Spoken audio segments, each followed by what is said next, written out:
speed. Statement. Get into the Obviously excited to get out of here with a W. We had to, massage our depth. We had a lot of guys go down, a couple guys in the first half, a couple guys coming out of the half. Give a lot of credit to our coaches to bounce those guys back, have new players step into roles. I thought coming into this game, I knew it was going to be a battle. They had obviously done some good things. The game against Clemson kind of got sideways in a hurry. They had a pick six early, had a failed punt. They gave them the ball in the red zone. So it was a kind of a different game. I saw them battle out with Ohio U. That team beat Iowa State last week, so we knew Ohio U was a good player, a good team. I've known Tom for a long time, his staff. He's got a great staff, so give a lot of credit to them, but I do like the perseverance. I think the story of the day by far was our defense, especially in the red area, just to have those 8 plays in a row. We'd stop them 4 plays.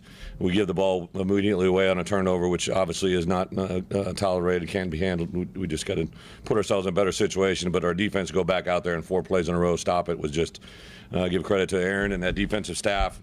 I think we were down to our 6th or 7th corner.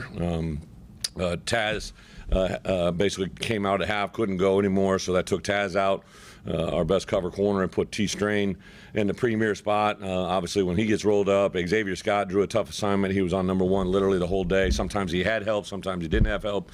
It was a really gutsy performance by him. That kid can really play. I knew he was a great player coming in the game. We did a lot of things to try and take him out of the game, but obviously, good player didn't get denied enough. Thought our pass rush came alive a little bit more today. We did a lot more change up. We got to do a little bit better job of, at the end of game scenarios, getting some fresh bodies out there. Obviously, the way our offense ran that last drive to grind out 4 minutes there, and then just the awareness of Caden Fagan. We talk about that all the time, but I know we practiced that in fall camp. We talk about it, but it was practiced with Reggie Love, Josh McCray, and maybe one of the freshmen, might have been Jordan Anderson, because it might have been before he was hurt, for him to break through that line. And Thad had coached him up on that. We called that grind to get down, because we now have won the game rather than running the end zone. And I got to believe a big man from Arthur really wanted to get in that end zone, especially after you saw Aiden Lawford get in. So to have him have the awareness to get down and win the game was just awesome. We could have easily put another touchdown on board, and everybody talks about, style points, whatever. I just think this team loves to win, and for us to be at 2-2 where we are now, headed into conference play, it's obviously I'd love to be 4-0, but to be 2-2 with the amount of players that we've had play, the amount of adversity we've had at certain positions has been good. And then I also give Barry Lundy a lot of credit for what he did with Luke. I mean, Luke had a really good week of practice. I thought our players did a really good job of supporting him last week at this time. I waited till about 8 o'clock that night to give him a buzz and wanted him to know that I was behind him, and we didn't even have to talk about it as a staff, as a head coach. I knew what I wanted to do and what we were going to do, and he responded really well today, made a couple plays with his feet, and some really good design plays, shot plays that were big for us in the first half. So with that, I'll open up for questions. Stuck with the running game and initially got something going there. What do you think the difference was between the two halves? Production. The guys were able to move the chains, advance it. We preached all week about finding an identity on offense, and I think we've kind of found that now and know what Luke's skill set is. I give a lot of credit to Reggie and Josh. Both of them ran extremely hard, but I grabbed Aiden Lawfrey. We had put in a series with him the last 2 weeks, really the last 3 weeks.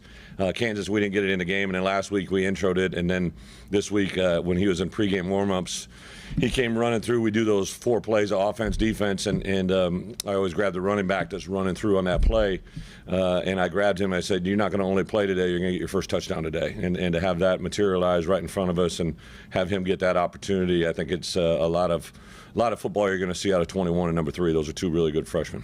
You mentioned being down to your 6th or 7th quarterback. This was the first time Zach Toby's probably played that much. What are you considering in that kind of role? Yeah, I thought, Aaron and Antonio, both of them guys that I've been around a long time. I know they teach well.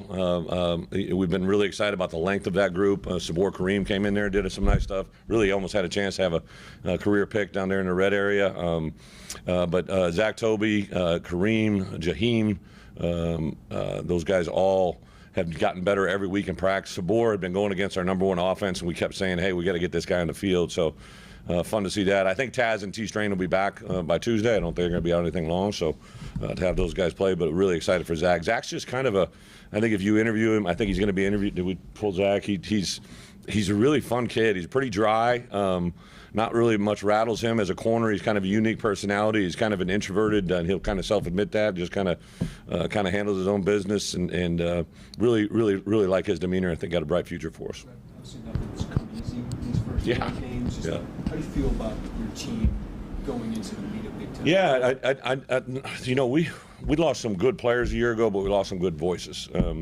Obviously the draft takes guys all the time, but sometimes those voices in critical moments, those leadership things are things that only get tested through fire, right? And I've heard more guys talk this week. I heard Isaiah Adams talk. I heard some of the defensive guys that weren't guys that spoke in the past speak up and say things. Have a couple guys get chesty with each other on the sideline today, which is good, right? I think anytime you have people that are pushing each other, iron sharpens iron, and I think that's a positive thing. But I like where this group is at. I thought our special teams, David Alano, you guys have seen his leg a little bit, but he's got a big leg, and to come in and have that kickoff responsibility was huge.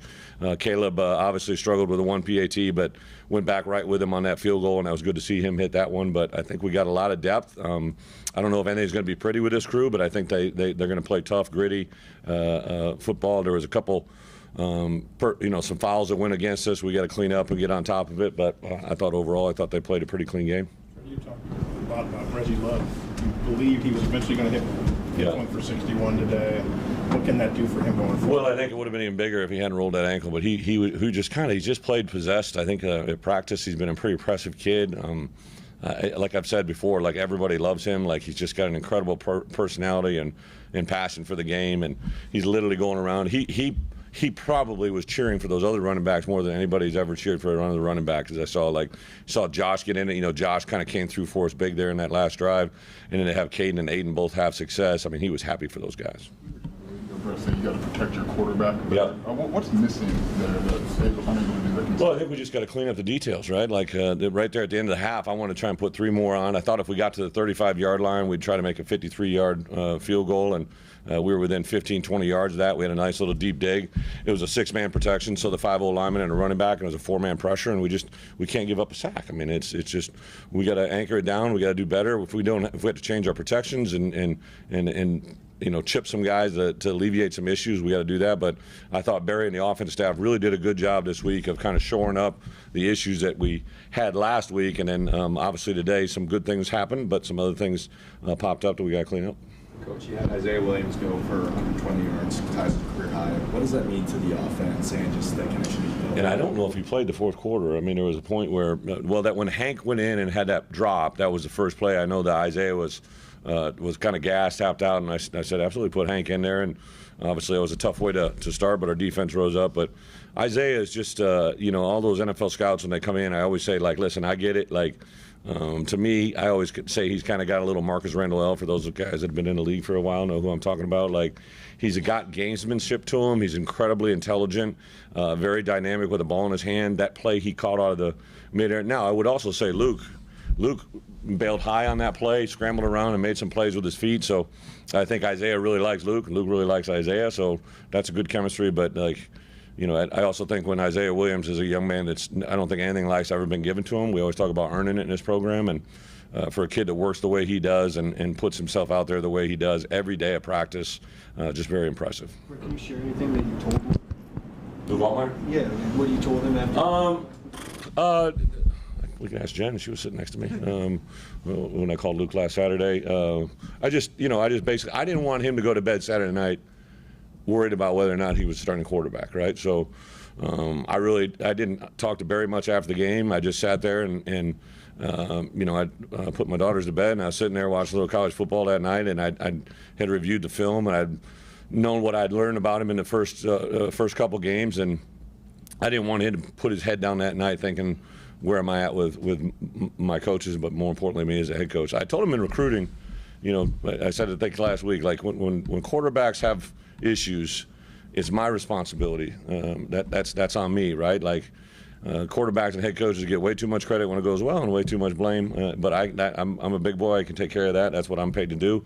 And I just told him we'll have a better plan for you. I thought him and Barry have a really good relationship. In addition to him, John Paddock, like John, I remember I asked Tank on Wednesday. I said they had a lifting group with a two deep, and he said, Coach, John Paddock and Luke Altmaier were lifting partners. And they didn't assign them. They just went and did that themselves, right? So I think that Donovan Leary every day, him and Kirkland Michaud, it's the strength of that room that pretty is impressive. And the only other thing I said to Luke was, like, we are going to take these steps and learn, right? Like, early down interceptions can't be tolerated. Like, just help him learn how to play winning football. I think, Tommy, I go back and forth with Tommy. I hit him up this week just because I know he's probably sitting there. He's a practice squad player, and it was after the Giants got beat last week. And I said, hey, just keep being the best you when that opportunity comes. And he shot me a text back about the appreciation of what we taught him, And I think Luke's got a huge potential in this program. We will ask you about it on Postgame Radio, but Barry being on the sideline today. Yeah. Is that a full game deal, or was that a halftime adjustment? No, he was out there for the first game, or from the first snap. Barry came to me on Tuesday? Yeah. Monday? No, it was sometime Monday. He came in, and we always kind of routinely talk about, we have a big staff meeting to review it on Sunday, and then I kind of leave him alone. Monday's I go through a lot of different things from meeting you guys, a lot of other outside stuff, and it was towards the end of the night on Monday night. He said, hey, you got a minute? So we met in my office, and he said two things. One of them was a scheme-related play, and he goes, the other thing is I'd like to go on the sidelines. I said, done. Good. Can't wait to have you. So I did say something to Luke today. We were at a pregame meal 4 hours out from the game, and Luke was sitting there. He had his headset on, and I tapped him, and I said, you going to be able to handle Lunny on the sidelines? And he just smiled at me, and he goes, Coach, I'm excited about it. I said, me too. So, again, I think when the players feel good, that's when you feel good.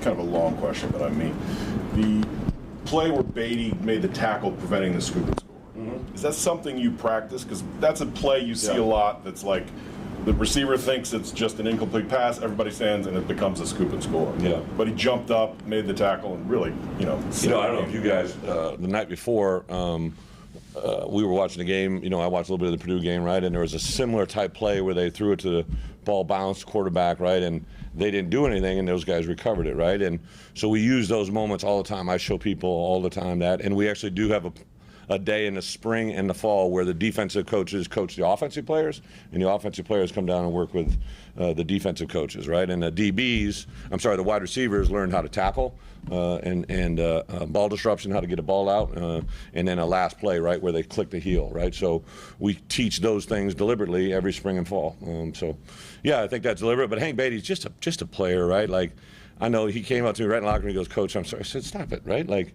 the game's behind you. Like, we're going to go forward. He's going to make a lot more plays for us in the future than that one. He's not going to remember for that one, but go ahead. It's been a little bit since we've seen Josh McCray have that kind of production. What was it like for you as a coach to see him get back there? What did it mean to you guys, big picture? It's awesome. Like, Josh, if you can tell, right, he's done a lot. He's devoted his body. He's done a better job of taking care of himself. And he had his annual cold last week, right? Like, that takes him out for a day, and I was beating him up on that. And really from after Tuesday on, I thought Wednesday and Thursday he ran with a purpose, and today he was shrugging some guys off. So that's going to show up on film. What I told our guys today was, like, film does not lie, right? Like, what you see on film is reality, and what I wanted them to put on film today was the reality of what our opponents are going to see, right? And there was a lot of things we got to clean up, but you see a guy running like that, and making some plays. You see our quarterback make plays with his feet.